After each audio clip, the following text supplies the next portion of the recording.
back to the show. My first guest tonight is a 13-time Grammy Award-winning artist and producer whose hits include Happy and Get Lucky. Please welcome Pharrell Williams.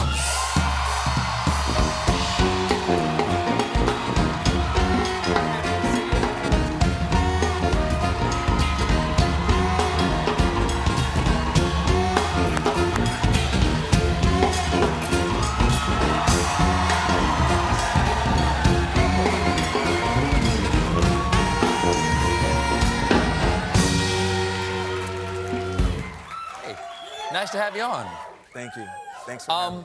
A lot of your art, people say, is inspired by space and time travel. Yeah. And you've been called something of a futurist. Where does that come from? Where does that inspiration? Why is that part of your inspiration? Man, when I was young, first of all, thanks for having me. This is so cool. I'm Oh, happy to have you here. We were saying backstage that we had met once before at President Obama's 55th birthday party at the White House. Yes, amazing. I miss those parties. I miss those days. I do too. Yeah. So go ahead. So happy to have you on here officially. Thank you. Oh, so where's that inspiration come from? Well, when I was a little boy, I grew up in Virginia Beach, Virginia, in housing projects called Atlantis apartments, and oftentimes I would just stare out into the stars at night, just looking out the window, and it would always blow me away that stars twinkled. I just kind of thought about things a little bit differently as a child. I love the rain. Most people hate the rain, but I just loved. I mean, the idea that water comes out of the sky. Most people are like, oh yeah, it's rain. I'm like, yeah, but it's water. For me, I looked at it that way, and I looked at the stars the same way. So space has always been, something that was hard to answer when I would ask those questions as a child. It's like, okay, well, what's on the other side of that, and how far does that go? Do you want to go? Because pretty soon people can go to space, even if you're not an astronaut. Would you want to go to space? No, I think the pixelation on Nat Geo is awesome. The resolution is good enough for you to actually feel like you're up there? Good, yeah. But the weightlessness and all that? Man, I'm such a poser. I love space, but I'm not trying to go. I'm not trying to go. I guess not. Yeah. Okay, so let's talk about time travel for a moment. Yeah. I understand that you're also interested in time travel. Love it, not trying to go. Okay, now, you like the time you're in now. What if you go somewhere you don't want to go? What if you just end up somewhere else and it's just a complete different thing than what we think about?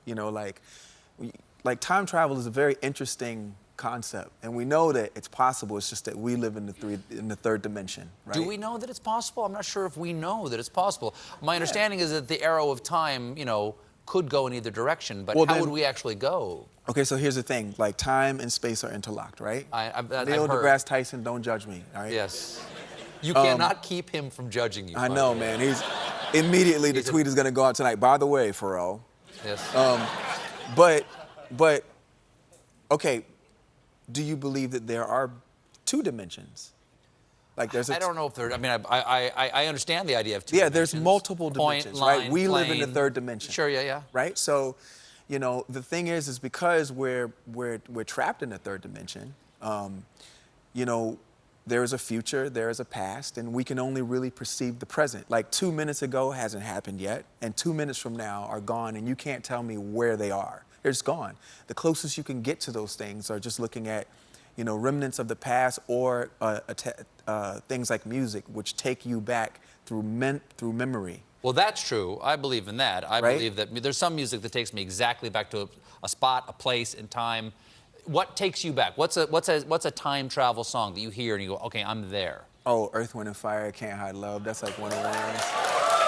My parents used to play that music all the time. Okay, I'll go with Earth, Wind, and Fire, but shouldn't it be September song? It literally names a day. It does. Do you remember the 21st night of September? It is, but it's kind of like everyone's go-to, though. Because it's a time travel song. Yeah, but okay, yeah, it is a day, but the Can't Hide Love just had an amazing groove to it. So the first.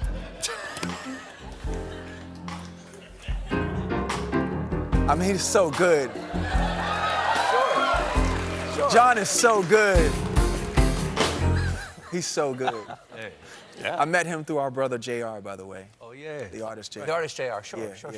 Okay, sorry. This is your show. You're leaving? No. I can just go. I can just go and start drinking early. You guys can just. You also Don't mind me, I'm just wearing in shorts. 2002 you started a record label called Star Trek Entertainment. Okay, Yes. but not Star Trek, right? Yeah. Because I love Star Trek, but again, I'm a poser, so don't go quizzing me on like this pivotal episode. I'm not going to. I'm not going to. Listen, I'm wearing shorts in the wintertime. Like, Sure. I kind of go by my own rules. I pose. I want to point out that while it says Star Trek, not Star Trek, Yeah. so you can't be sued. Yes. Come on, that is the Starfleet symbol right there. And CBS owns Star Trek, okay? Yeah. Listen, lawyer up, brother. They let us. Now, They let us slide. Good. Yeah. Now, earlier this week, you performed a new song for us that you Yes. wrote for a movie called The Black Godfather. It's a Netflix documentary Yes, sir. about Clarence Avant. Yes, sir. Who is he, for those who don't know, like me? Well, for people like us in the music industry, artists and executives alike, Clarence Avant is a man who is the architect behind a lot of the seamless privileges that we enjoy in this business, being people of color, and minorities. He was the one back in the day, like he's the darkly melanated man, representing, white artists and black artists alike, and going in and telling the executives what he thought a fair deal was on both sides of the table, and they listened to him. Starting when? Don't give me the line, but I think in the 50s. Okay. I believe in the 50s. And Nicole, don't kill me if it predates that. But he just, he was an integral force in politics and activism. I mean, he helped Andrew Young get elected. I mean, that was like unbelievable. And I mean, an activism that he inspired and got behind was just like a game changer. And in watching his documentary, I had no idea that he was responsible for so much. I mean, Hank Aaron, that was the first time like an African American was endorsed by a big brand because of a legendary conversation that he had with, I don't know if it was the president or chairman at the time, but these kind of things didn't happen for people of color.